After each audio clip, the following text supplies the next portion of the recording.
from the Plume station. The railroad dividing today is a reconstructed portion of the old Georgetown, Breckenridge, and Leadville Railroad, the GP&L for short. The first mountain railroad in the area was actually the Colorado Central. They began the construction of this line in Denver in 1870. They came west following the banks of Blue Creek to the towns of Arvada, Gilbert, and Idaho Springs. They finally reached Georgetown in 1877. Shortly thereafter, the GP&L was formed. The GP&L would be the company building the connection line that would come up through Silver Plume, where we are now, and then tunnel beneath the Continental Divide at Lowland Pass. They wanted to reach the mining towns of Breckenridge and Lakeville. However, after building only 5 miles west of Silver Plume, the parent company to the GP&L, Union Pacific, acquired an additional railroad by the name of the Denver South Park and Pacific. The DSP&P reached Breckenridge and Lakeville by going over Forey's Pass. This way that there was no longer a need to continue our line in that direction, and the railroad would be cut back to Silver Plume. At the turn of the century, the Denver South Park and Pacific, as well as the Georgetown, Breckenridge, and Leadville would consolidate and become one large railroad, the Colorado and Southern. And that is the line you're riding today. If you look at the downhill side of the train, you can see Clear Creek, the namesake for this canyon in our county.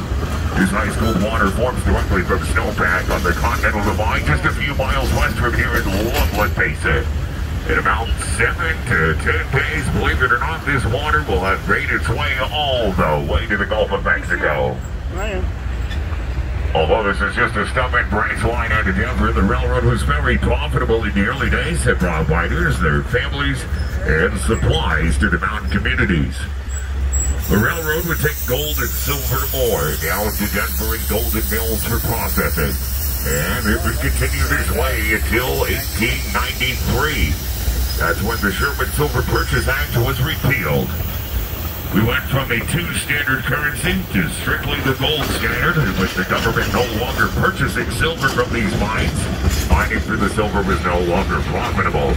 It was at that time tourism took over as the railroad's main source of revenue. This railroad has been a tourist line since 1893. You see, the fame in the Georgetown Loop spread throughout the country and even worldwide is a scenic and engineering marvel of the 19th century.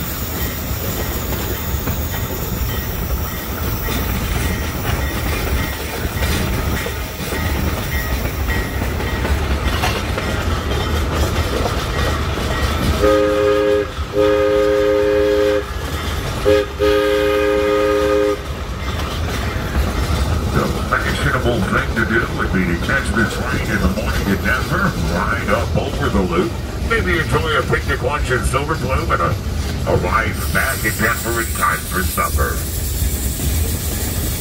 Business was so good that between 1905 and 1918, there was an additional railroad in these mountains called the Argentine Central. They built west out of Silver Plume where you boarded the train, and then up Mount McClellan to the mining town of Waldorf. But they didn't stop there.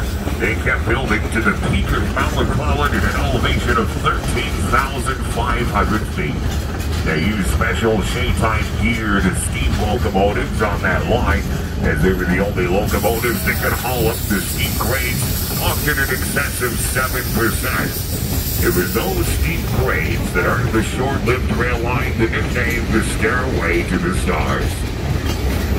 The heavy tourism would continue on into the early 1900s, and as many as 7 trains a day deployed in Denver's Union Station, bound for Silver Plume.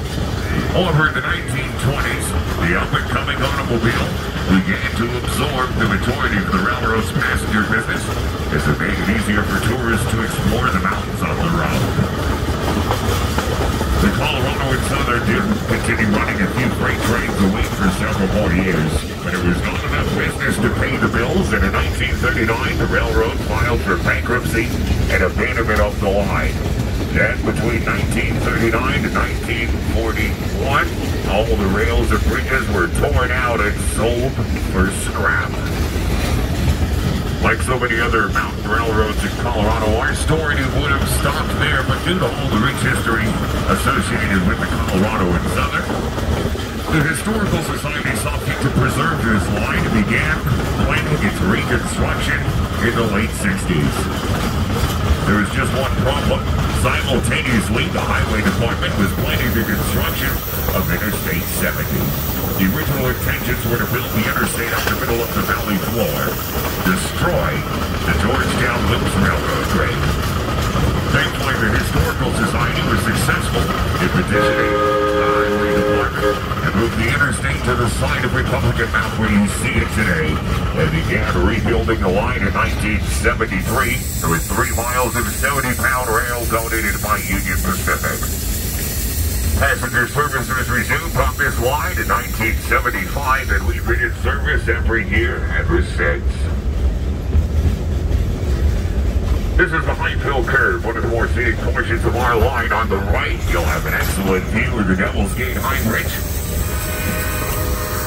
Maybe even the opposing train.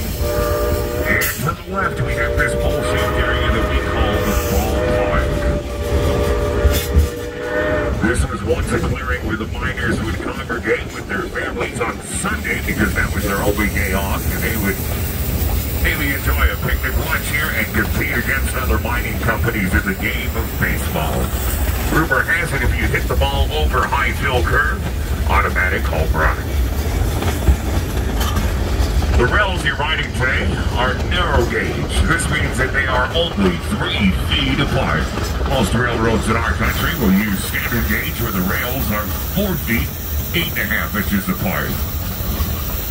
Here in these mountains, narrow gauge is far more practical.